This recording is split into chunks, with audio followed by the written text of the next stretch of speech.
विद्या भारती द्वारा निर्धारित ये जो 5 आधारभूत विषय हैं उनमें से हमारी योग शिक्षा एक महत्वपूर्ण विषय है। तो योग शिक्षा क्यों आवश्यक है? बालकों के सर्वांगीण विकास के लिए हमारी संस्था ने ये उनके विकास स्वरूप ये जो योग शिक्षा को अनिवार्यतः जो प्रत्येक विद्यालयों में इसको लागू किया। तो हम पढ़ेंगे, इसके बारे में जानेंगे योग शिक्षा के बारे में।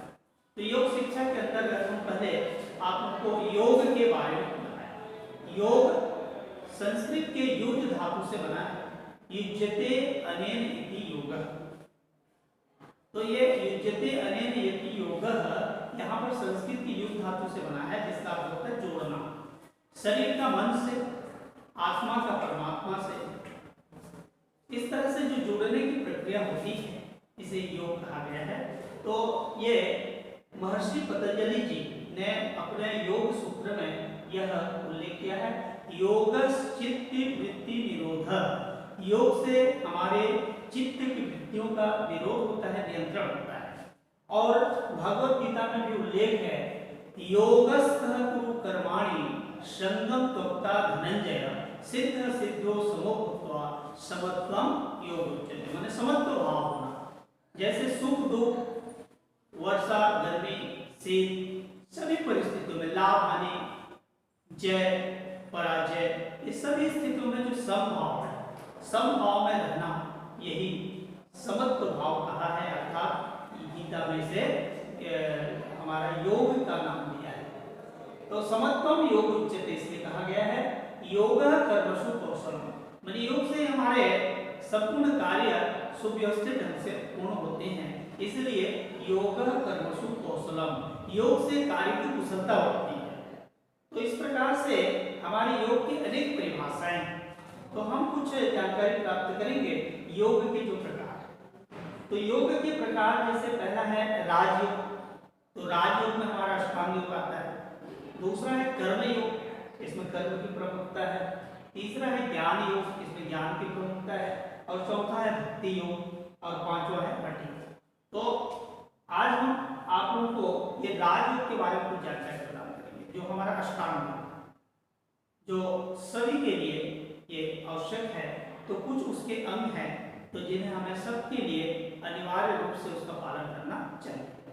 तो राजयोग के अंतर्गत जो आता है, जिसको कहते हैं अष्टांग योग। तो अष्टांग योग में यम, नियम, आसन, प्राणायाम, प्रत्याहार, धारणा, ध्यान और समाधि। तो इसमें यम, ये जैसे हमारी सीढ़ी है, तो सीढ़ी के अंतर्गत हम आते हैं यम यम में जो है सत्य, अहिंसा, स्तेय, ब्रह्मचर्य, परिग्रह, इस तरह से आते हैं।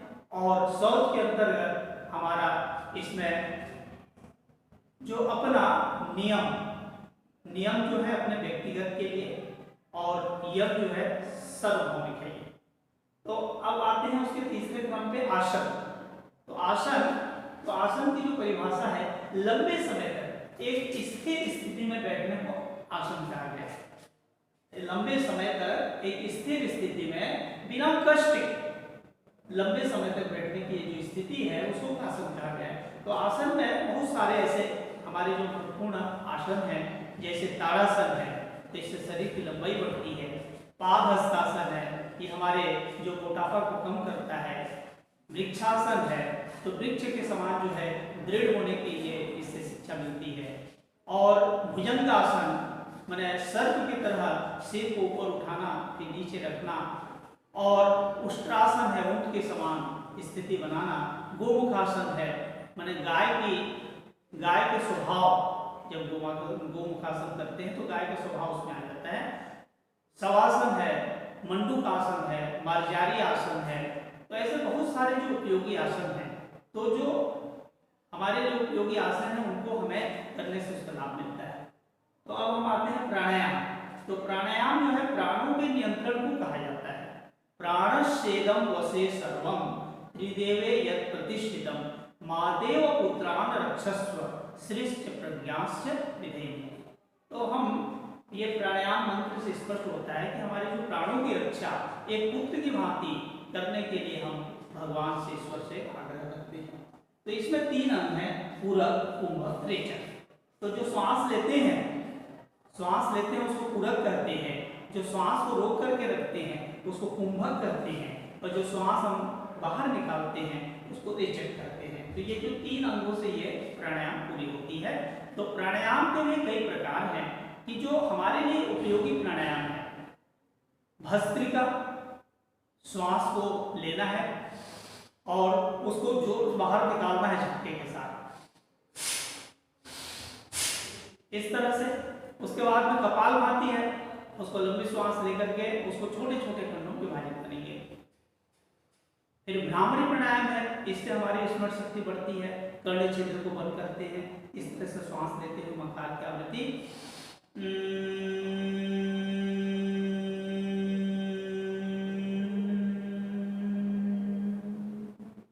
फिर अनुलोम विलोम है, बाएं से नासिका से श्वास लेना और उसको दाईं ओर से निकाल देना, दाईं ओर से लेना, बाईं ओर निकाल देना।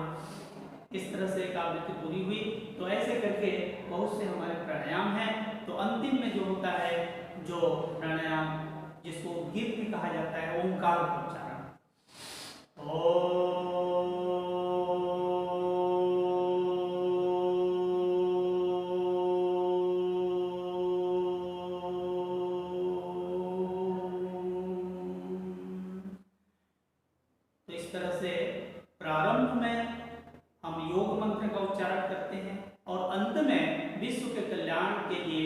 शांति मंत्र का उच्चारण करते हैं। तो शांति मंत्र के द्वारा दोनों हाथों को जोड़ करके प्रणाम करते हुए, आंखें बंद रखते हुए, विश्व के कल्याण के लिए मंत्र सर्वे भवन्तु सुखिनः, सर्वे सन्तु निरामया, सर्वे भद्राणि पश्यन्तु, मा कश्चित् दुःखभाग् भवेत्। ओम शांति शांति शांति। दोनों हाथों को आपस में रगड़ करके आंखों को ऊपर से पूरे चेहरे पर मसाज करके धीरे से आंखें खोलते हैं। तो योग करें, स्वयं भी करें और औरों को भी कराएं, यही इसकी उपलब्धि है। अब स्वयं तक निश्चित न रह करके, स्थिर न रखकर उसको आगे भी प्रसार करना है। यही आप सबसे आग्रह है। योग करें, स्वस्थ रहें, निरोग रहें, दीर्घायु रहें।